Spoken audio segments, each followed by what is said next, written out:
Is there something that you want to say about the ad itself? The Sydney Sweeney has great genes. Do you have...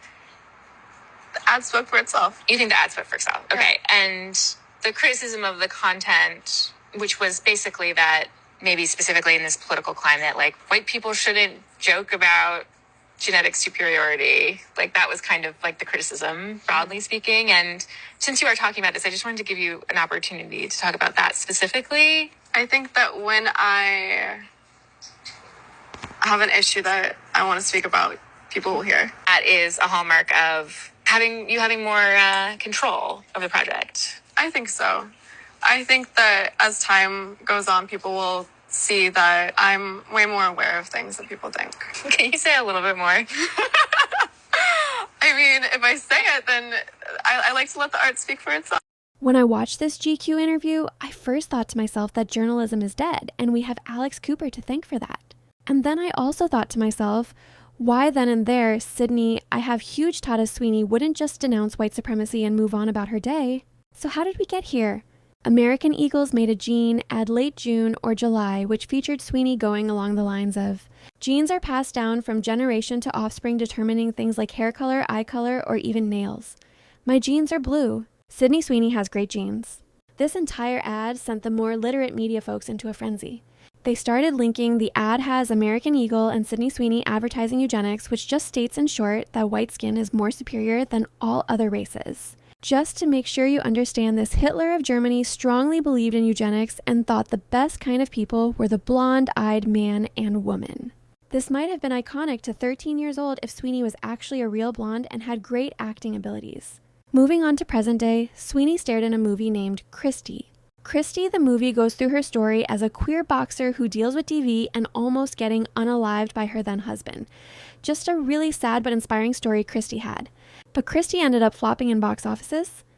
Sweeney's PR team is now doing massive damage control after Christy, her latest movie, flopped at the box office. They started to reach out to film creators who published bad reviews of the movie to ask them to change their tune. This is so crazy. Brian Long Films, a user on Twitter, published this meme, and to that, Sydney Sweeney's team reached out to say, "Hi Brian, reaching out on behalf of Sydney Sweeney and the Christy team. They were unhappy with the way that tweet portrayed the movie in a negative light. They called it a cheap shot and said they'd really appreciate a more balanced thought next time, especially towards original cinema." And there's so many reasons for this, but Sweeney public persona being the main reason. I just want to preface this by saying there's nothing wrong with being white and proud, or black and proud, or even Asian, Hispanic, or whatever you are and proud. But there is a line to this, thinking you can be proud of your race and culture. That's what makes you who you are, but when it jumps into a timeline where you believe your race is more superior than others, and use that BS to invoke or mistreat other, is when your career ends up like Sydney's did. So why is Sydney's career flopping?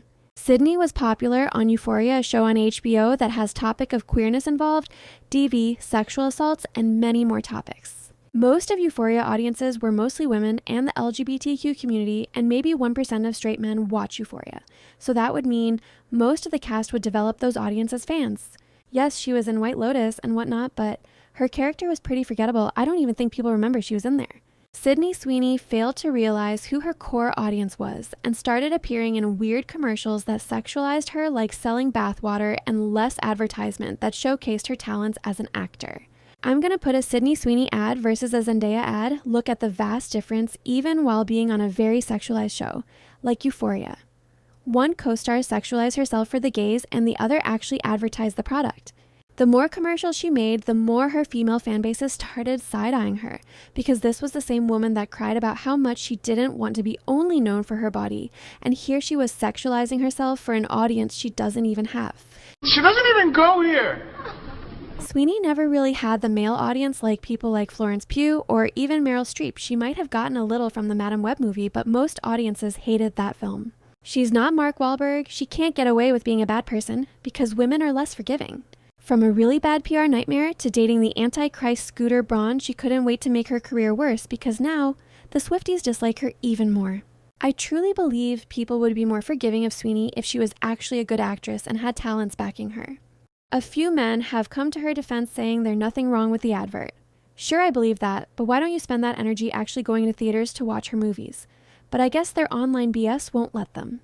that's not happening because most conservative men whose straight isn't paying money to watch a movie about a queer character who suffered DV and almost got unalived by her husband, they'd think it's woke. Sweeney's audience have never been straight men, and that's okay. She should have spent her time pandering to the audience that actually show up in theaters and watch the movie, unlike the ones that run their mouth on socials. She isolated her true core audience who would have supported and enjoyed this movie. I truly believe she'll have a comeback. This is Hollywood. Baby Jared Leto has a career. She's in good hands. I could make a video on Jared Leto if y'all want one, but you can watch this video on the Stoke twins' disturbing behavior.